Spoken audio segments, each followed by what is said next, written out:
पति को बोलना अभी कहो मेरा नाम शालू है और आप उनको गाली नहीं दोगे। सर प्लीज मेरी मदद करो। कहाँ पति शराब पीते हैं क्या? नहीं नहीं नहीं। फिर काहे किस बात हो आप गुस्सा दिलाती होंगी पति को? पता नहीं सर किसका जुनून सवार होता है, पता ही नहीं, आरएसएस में है। नहीं तो आपको गाली ही देते हैं, कभी प्यार भी करते हैं? प्यार पता नहीं कैसा प्यार है, समझ में ही नहीं आया आज तक 18 साल में। प्यार नहीं करते अच्छे से? समझ में नहीं आता, टेढ़ा मेढ़ा प्यार है कुछ। ये कैसा होता भाई? सुबह को कुछ और, शाम को कुछ और, दोपहर को कुछ और, रात को कुछ और, पता नहीं समय के साथ बदल जाता है। अच्छा। बाहर वालों के सामने कुछ और, पड़ोसियों के साथ कुछ और, रिश्तेदारों के साथ कुछ और। तो आप अपने पति से खुश हैं कि नहीं? गाली देते हैं वैसे तो ठीक है।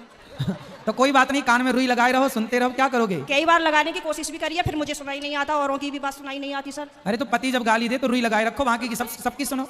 सर दुकान पे से बार बार कई बार आ जाते हैं, कहाँ तक रुई लगाऊंगा, निकालूं, परेशान और हो जाऊंगी मैं तो। अच्छा रुई ना लगाओ तो उनकी गाली को सर लीड लगा लिया करूं? इग्नोर कर दो, उनकी गाली इग्नोर कर दो, सुनो ही मत। फिलहाल तो कर ही रही हूँ, इसलिए आपके पास बस ऐसे 18 निकल गए, ऐसे और निकल जाएंगे, गई बहुत थोड़ी रही। अभी जो एक बहन जी बता रही थी कि मेरे पति मुझे लेने नहीं आ रहे हैं, ये मेरे साथ भी हुआ था। और मैं 2-3 महीने मायके रही, फिर मेरे दिमाग में आया कि चल अपने घर को, यहाँ कुछ ना रखा, खामो खाम की बात बिगड़ जाएगी। और मैंने अपना पैकिंग करी, अपना बोइया बिस्तरा उठाया और मैं आ गई घर पे। हाँ जी, घर पे आके मुझे सबने देखा तो सबको शौक लग गया कि हो पता ना कैसे आ गई। मैंने कि ऐसे ही रहूंगी अब तो यहीं पे। सही है, सही करा मैंने? हाँ मैंने यही तो समझाया उस बहन को। हाँ अब तो मैं ऐसे ही रहती हूँ, शेर नहीं बन गई सर आपके कहने से।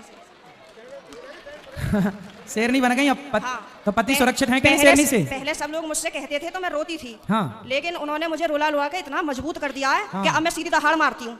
तो वो लोग रोते होंगे अब वो परेशान हो जाते हैं, घर में से चुप निकल जाते हैं। सही करा गुरुजी मैंने? सही है, सही है। सास आपकी परेशान रहती है आपसे क्या? नहीं सास परेशान नहीं रहती, प्रॉब्लम तो पति से ही है। लेकिन मेरी सास की ये प्रॉब्लम है कि वो अपने बेटे को नहीं समझाती हैं, कह देती हैं हाँ सही कह रहा है, सही तो है, ऐसे ही होई करे। अरे ऐसा कैसा होई करे है? सही है। मैंने बोला है मम्मी को, मैंने कि थोड़ा सा अपने बेटे को भी समझाया करो, मतलब आप उनसे बोला करो कि इस तरीके का व्यवहार नहीं करना चाहिए अपनी पत्नी से, वो भी तो तेरे लिए ही आई है। सही है, सही है। मेरे अड़ोसी पड़ोसी से भी कहते हैं कि पता नहीं आप कैसे रह रही हो, कैसे झेलती हो इनको। मैं कहती हूँ अब क्या करूँ, कहाँ जाऊँ, कहीं ठिकाना ही नहीं है। बस यही है कि चलो जैसा ऊपर वाला रखेगा वैसे रह ही रहे, पर मैं खुश रहती हूँ। ठीक है। भागवत में जाती हूँ, खाटू श्याम के प्रोग्राम तो मैं कहीं के भी नहीं छोड़ती। पति जाने देते हैं? मेरे घर वाले तो यूँ कहते हैं वैसे तो घर में दंगा रखती है, वैसा भागवत और उसमें जाती है। तो मैंने कि फिर क्या करूं, आप बतला दिया करो मुझसे। आप पति को कल ले आना, प्रश्नोत्तरी में मैं समझाऊंगा, वो कभी गाली नहीं देंगे आपको यदि आप कल ले आए उनको। तो गुरुजी आप यहीं के माध्यम से ये संदेश दे दो कि जहां भी शालिनी शर्मा के पति हो वो कल को प्रश्नोत्तरी में जरूर आए। अरे ये भी हम ही कहे तुम ना? हाँ सर, नहीं मुझे आप ही की मदद चाहिए, मैं हर जगह से टूट चुकी हूँ। तो फिर इनके पति जहाँ हो, क्या नाम है? पंकज कुमार शर्मा। पंकज कुमार शर्मा जी कल की प्रश्नोत्तरी में जरूर आए, है ना? उनकी पत्नी बहुत दुखी है और उनको गाली ना दें, हम समझाएंगे आपको। बिल्कुल हम समझाएंगे, गाली ना दें अपनी पत्नी को। सही है।